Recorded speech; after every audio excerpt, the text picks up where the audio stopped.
Hey guys, Brent Pourciau at TopVelocity.net. I want to do this video on the front foot position and mechanics. So specifically in the foot, not the leg. I've got a cool video on the front leg mechanics.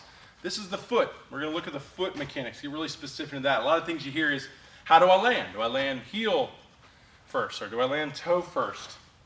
Do I land open, closed? Okay, we're going to address all of that. Very important.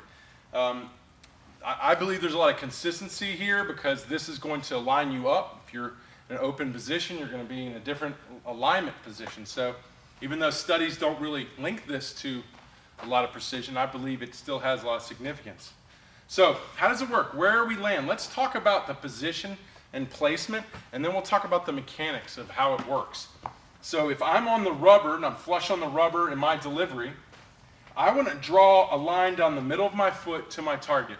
Okay, I want to land about 7 inches, 6 to 7 inches inside that line. So if this was the line right down the middle of my foot, right here, the one down the middle of this, I'm landing 6 to 7 inches inside that. And then if this is 0 degrees in an open position, that's 20 degrees. I want to be 20 degrees closed. So how that works is, if down the middle of my foot, when I go to land, like I said, I want to be 6 to 7 inches inside. That's because all high velocity guys are typically driving the foot through into landing, and that's putting me toe to heel. Now why is that important? Because if I'm trying to open the hips all the way up to drive the back shoulder all the way through, plus opening the hips all the way up creates stability. When you have stability, you can accelerate what's on top of that better.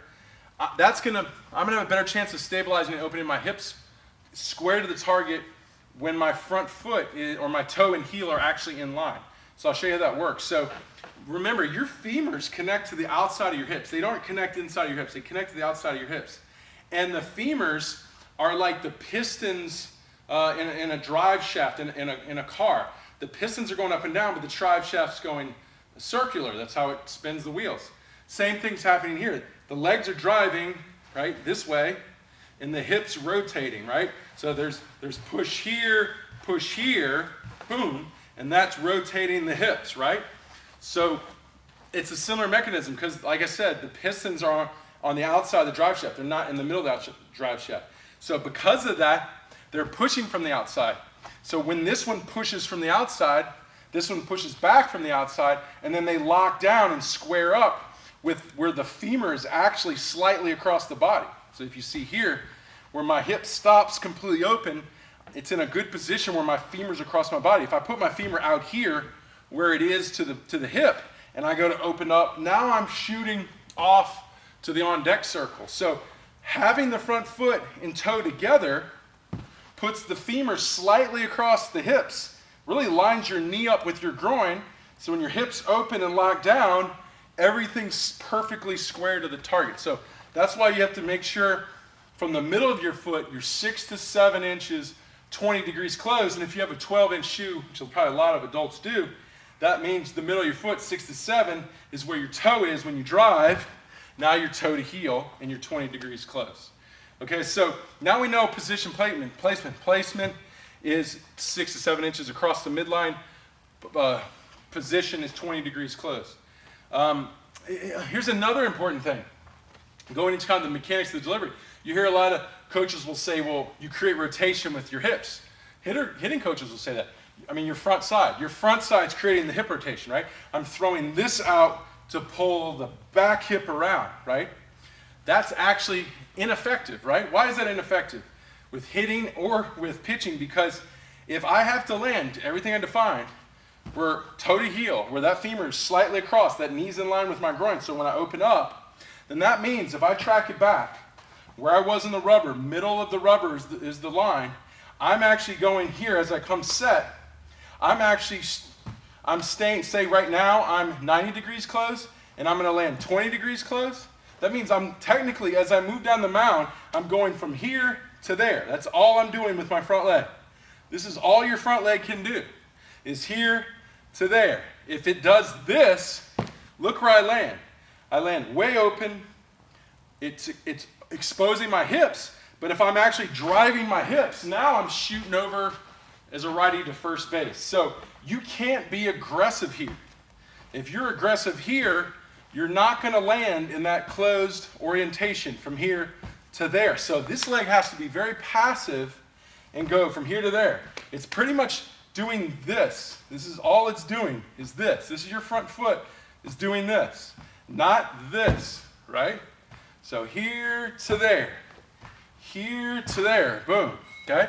So if this is being passive, that's why, and it's so important, like we teach in this method, is the back side, the back leg is really driving rotation, okay? That aside, the other thing is, how do I land? Do I land heel down? Do I land toe down? That's dependent on your stride length. And we know high velocity pitchers typically stride longer, and they're typically closer to 6 feet. So a 6 foot stride, 80-90% of your height is going to be close, because a lot of the elite pitchers are around the 6 foot range. So 80-90% of your height, we're somewhere around 6 feet, right? If you're 6'3", we're getting close. Therefore, if I'm going that far out, it gets harder to land on my toe. Try to land on my toe out here. Really, really hard to land on my toe out here. Probably better chance that we're going to land flat-footed, right? The guys that land on their heels, they probably could be overstriding, maybe reaching. I think landing on your heel can be an issue. I do see elite guys landing on their heels. They're really big and explosive like that. And I think the heel is actually a good place to land, because that's how we run. We long stride, when we run in long strides, we hit our heels. Our heels create a better break. Heel to toe creates a better braking system than toe, right? So if we're going to be big striders and do it well and explosive, we're probably going to get a little heel first, and that probably is a good thing.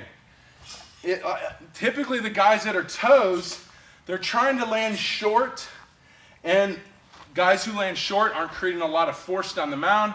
They're not creating a big impact force on front foot, which study shows up to 250% of your body weight can be hitting your front leg at a high velocity level. So I believe, I'm going to say, a lot of toe landers, you're going to see some of them at an elite level, but a lot of them are just short striders, and they're not actually that powerful and dynamic. You're going to see more flat foots, right, probably than most, and then the big explosive guys, if they're doing it right, are going to be heel guys. So I hope that helps you understand the front leg. It has a huge purpose in this. It has to stop your momentum, and many studies show that braking force highly correlates with velocity. I believe the consistency of hitting that perfect spot every time, where you can square your hips up, stabilize your hips, transfer your trunk over that leg, all critical to precision as well. So it is a very important mechanism.